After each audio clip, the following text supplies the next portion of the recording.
karena isu yang berkembang adalah ini terkait dengan pilkada DKI, kemudian dengan pilkada-pilkada di beberapa daerah. Habib Rizik tidak lagi kritis terhadap pemerintah?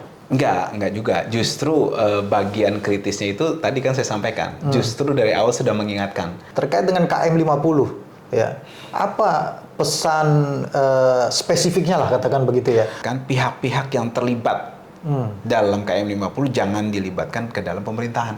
Itu dulu. Karena kalau dilibatkan membuat prosesnya akan sulit berjalan. Berarti Habib menyebut nama pada saat itu? Kita memang tetap berprinsip bahwa dan berketetapan hati bahwa ini harus diselesaikan melalui Undang-Undang HAM, melalui penyelesaian dari sisi hak asasi manusia, pengadilan HAM, bukan dengan pengadilan biasa.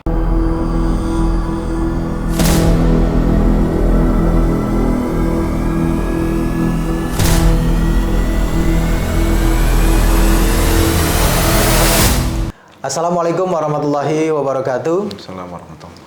Kembali lagi di YouTube channel Halo Pengacara. Apa kabarnya sahabat Halo Pengacara? Semoga selalu dalam keadaan sehat walafiat. Dan pada kesempatan kali ini kembali Halo Pengacara akan memberikan ulasan hukum terhadap berbagai isu yang muncul di masyarakat yang akan diulas berdasarkan kacamata pengacara. Dan pada kesempatan kali ini sudah hadir Bang Ajis Yanuar, pengacara dari Habib Rizik Syihab, juga ketua Advokat Persaudaraan Islam, API. Benar ya Bang ya? Betul. Nah, ini ada, makasih dulu nih Bang Ajis sudah hadir ke YouTube Halo Pengacara. Siap. Dan ada isu hukum yang lagi rame Bang. Diberitakan, dan ini ada kaitannya dengan Habib Rizik Syihab, yaitu kedatangan Ketua Harian DPP Gerindra ya, Pak Sufmi Dasko. Dan juga ada Pak Habibur Rahman ya, menemui dengan Habib Rizik Syihab. Ini banyak yang sudah berkomentar, bahkan ada yang berspekulasi, ada mengait dengan ini, dengan itu. Tapi itu kan versinya dari Pak Habibur Rahman mewakili Gerindra kan sudah, ya kan? Kita dengar gitu ya. Ini yang mungkin perlu juga jadi penyimbang, informasinya langsung dari Habib Rizik Syihab yang dalam hal ini diwakili oleh Bang Ajis begitu ya. Nah, sebelum masuk dalam pertanyaan apa sih yang sebenarnya dibahas, yang pertama adalah ini pertemuan ini kan tiba-tiba, ya kan sangat mengejutkan publik nih ya, tiba-tiba ya. Ini inisiasinya datangnya dari mana pertama? Karena saya dengar katanya kalau di versinya Pak Habibur Rahman itu karena ada apa namanya ya dari dua belah pihak gitulah intinya. Ya, bismillahirrahmanirrahim. Baik, terima kasih menanggapi hal tersebut. Maka sebenarnya betul kita luruskan juga, karena isu yang berkembang adalah ini terkait dengan pilkada DKI, kemudian dengan pilkada-pilkada di beberapa daerah, di mana Habib ini kan dianggap gitu memiliki kekuatan simpul-simpul yang luar biasa untuk berperan di kontestasi politik daerah nanti. Nah, itu yang jadi agak lucu juga nih beberapa hari belakangan. Pertemuan itu dibahas, didiskusikan, tapi yang membicarakan itu orang-orang yang tidak ada di situ. Itu ada. Yang tidak hadir di situ. Tidak ada di situ. Oh, ada juga. Banyak. Saya lihat di beberapa media televisi terutama ya, mereka beranalisis. Yang diundang justru yang tidak hadir ya. Bukan diundang, masalahnya yang memberi keterangan lah gitu kan. Jadi yang memberi penjelasan. Jadi mereka asumsi, dugaan. Ini menurut saya dari sisi media ya, menurut saya ini kurang pengamat lah begitu ya. Pengamat ya. Artinya kurang tepat, karena ini yang pertama membuat subjektivitas menjadi lebih besar dibanding objektivitas.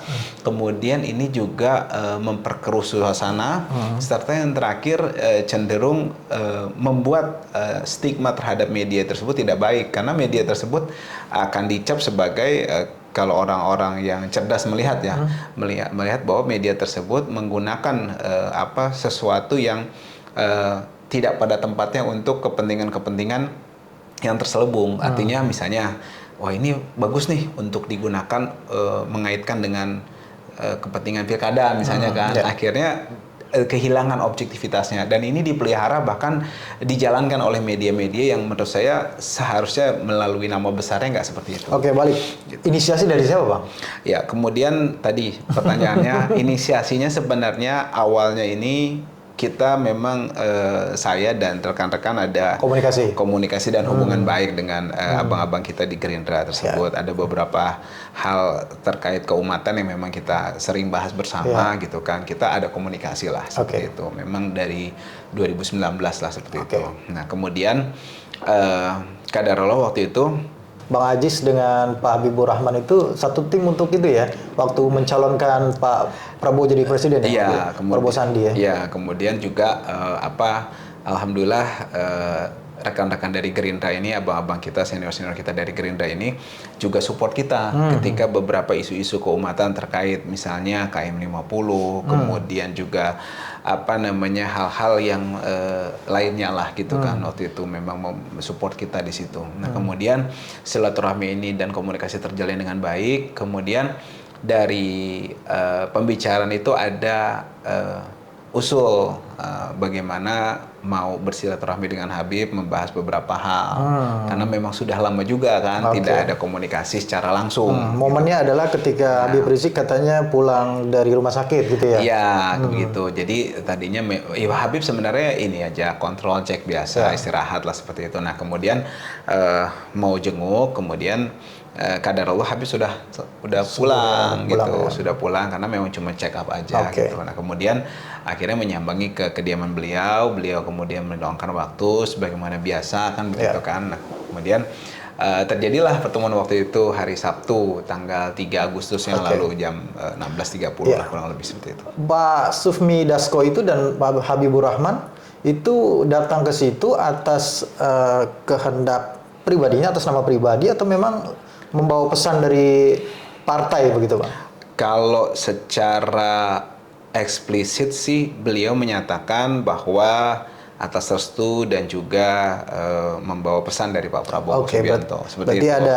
ada sepengetahuan. Ya, karena beliau juga datang kan bertiga, satu lagi sama anggota DPRD terpilih dari Gerindra, Bang Ali Lubis. Kemudian mereka bertiga artinya orang-orang Gerindra semua, struktur dari mereka semua. Kemudian dari kita perlu diketahui juga Habib didampingi oleh Ketua Umum FPI Habib Muhammad Alatas. Enggak, sorry saya potong. Yang dari tiga itu berarti nggak ada lagi yang lainnya? Dari Gerindra nggak ada. Cuma itu aja? Iya, dari kita yang ada tadi Habib didampingi oleh Ketua Umum DPP Habib Muhammad Alatas, kemudian Ketua DPP FPI Habib Hanif Alatas, ada Sekretaris Umum Habib Ali Alatas, ada Bendahara Umumnya juga DPP FPI Habib Ali Alwi Alatas, kemudian ada saya dari kuasa hukum dan juga saya membawarkan novel Bang Mukmin hari seperti itu. Jadi. Baik Bang, tadi mau mengatakan itu tidak benar dengan isu bahwa terkait dengan pilkada yang sedikit lagi ini akan digelar gitu November gitu ya. Tidak benar itu ya. Karena jadi isinya karena memang nggak sama sekali tidak membahas tentang itu. Membahas dan menyinggung pun nggak. Oke, sekarang pertanyaannya yang dibahas tuh apa sebenarnya? Gitu. Ya, yang dibahas yang pertama tadi awal-awal Pak Sufmi Dasko menyatakan membawa salam, kemudian membawa pesan dari Pak Prabowo untuk merajut silaturahmi dan sebagainya lah seperti itu, kemaslahatan umat. Kemudian juga membahas hal-hal ringan lah terkait misalnya ibadah haji yang tempo hari dilaksanakan oleh pemerintah, memfasilitasi masyarakat. Kemudian juga ada beberapa hal yang dibahas soal hal tersebut. Kemudian juga Habib berpesan gitu kan. Yang pertama mendoakan semoga kedepannya pemerintahan Pak Prabowo dengan dikawal oleh Bang Habib dan Bang Sufmi Dasko Ahmad serta Pak Ali Lubis ini bisa berjalan dengan baik, kemudian diberkahi dan juga mengingatkan gitu kan. Yang pertama untuk konsisten dalam pembelaan Palestina melawan Zionisme, kemudian juga meminta beliau-beliau untuk mengawal supaya kedepannya pemerintahan adil dan baik berlaku terhadap masyarakat serta tidak zolim terhadap masyarakat terutama khususnya umat Islam. Kemudian juga di situ dibahas juga bagaimana menteri-menteri yang nanti menjadi bagian dari kabinet supaya profesional dan berwibawa gitu kan. Kemudian juga memilih orang-orang yang qualified dengan prinsip meritokrasi itu dikedepankan. Kemudian juga tidak melibatkan lagi penjahat-penjahat yang terkait dengan kemanusiaan, penjahat-penjahat kemanusiaan dalam kabinet mendatang.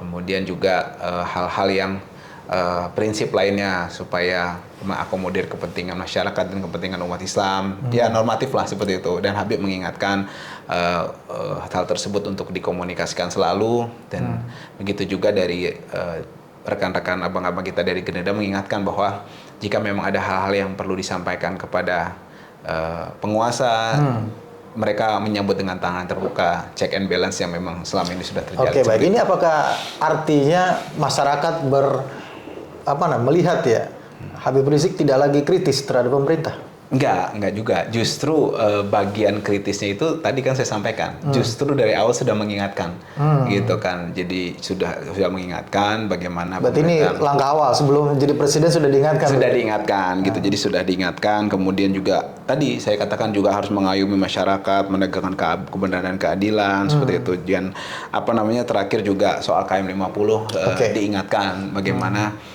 harus tetap menjadi concern dari pemerintah karena ini terkait anak-anak bangsa. Seperti itu. Oke, terkait dengan kasus ya. Ini karena kita podcastnya tentang hukum gitu ya. Pasti ada unsur hukumnya yang mau kita diskusikan begitu Pak. Terkait dengan KM 50 ya. Apa pesan spesifiknya lah katakan begitu ya. Kalau itu kan kita melihatnya hanya umum lah gitu ya, jangan lupa terhadap KM 50. Apakah ada pesan khusus bahwa lanjutkan penyidikan atau seperti apa begitu? Ya, yang pertama beliau mengingatkan pihak-pihak yang terlibat dalam KM 50 jangan dilibatkan ke dalam pemerintahan. Itu dulu, karena kalau dilibatkan membuat prosesnya akan sulit berjalan. Berarti Habib menyebut nama pada saat itu? Beliau menekankan beberapa nama yang memang diduga terlibat, terlibat, dan juga itu ditampung dengan baik oleh pihak Pak Sufmi Dasko Ahmad. Itu satu hal ya terkait dengan itunya. Kalau dengan perjalanan kasusnya kan selama ini dianggapnya dari Habib Rizik juga bilang ini belum selesai gitu urusan. Ya, kita memang tetap berprinsip bahwa dan berketetapan hati bahwa ini harus diselesaikan melalui Undang-Undang HAM, melalui penyelesaian dari sisi hak asasi manusia, pengadilan HAM, bukan dengan dilan biasa. Nah, adapun nanti teknisnya mungkin akan kita tindak lanjuti dengan pertemuan dan juga dengan komunikasi lebih lanjut supaya tadi apa yang menjadi goals kita tadi itu bisa diakomodir oleh pihak penguasa. Artinya kita minta mereka juga subjektif bukan. Tetap objektif, buka peluang untuk penyelesaian kasus ini. Oke, goalnya apa Bang dari pihaknya Habib Rizik? Iya, tadi penyelesaian kasus ini diselesaikan melalui pengadilan HAM. Itu berarti ya. Jadi nanti yang terlibat adalah pihak Komnas HAM yang tentu saja sangat objektif nantinya ke depannya, dan juga Kejaksaan Agung. Berarti artinya dari pihak Habib Rizik ingin kasus KM 50 tetap dilanjutkan prosesnya begitu kan? Betul. Oke, baik. Terkait dengan perkara-perkara yang lain ada? Iya, jadi ada hal-hal lain, ini umum. Itu memang kita nanti melaksanakan proses check and balance tadi, baik itu dari sisi administrasi maupun hukum, itu melalui jalur langsung, gitu kan. Artinya tetap kita check and balance, kemudian mengingatkan penguasa tadi dengan jalur-jalur yang memang karena kan tidak ada lagi halangan di antara kita kan. Kita bisa langsung komunikasi dan juga kita bisa bersurat langsung, mengingatkan langsung, kemudian berkomunikasi langsung untuk penyelesaian masalah-masalah tersebut. Ya semuanya sebenarnya untuk kepentingan masyarakat, karena yang disampaikan oleh Habib dan juga oleh rekan-rekan di pertemuan tersebut adalah untuk kepentingan umum dan kepentingan masyarakat. Iya, tidak ada kepentingan ini kan, misalkan dari FPI masuk di dalam pemerintahan begitu nggak? Nggak ada. Nggak sampai segitu kan? Nggak. Ini jangan sampai ada masyarakat yang menuduh ini jangan-jangan FPI masuk nih, masuk gerbongnya pemerintahan begitu nggak ya? Ya, kita masuk sebagai rakyat. Sebagai rakyat ya. Tetap mengawasi gitu kan. Tetap kritis ya Bang ya? Iya, insya Allah tetap kritis. Iya, baik. Ini kan juga seperti Abang bilang ini untuk kepentingan rakyat begitu ya, kepentingan umat begitu ya? Iya, kita pikirkan lagi-lagi bukan prinsip ya,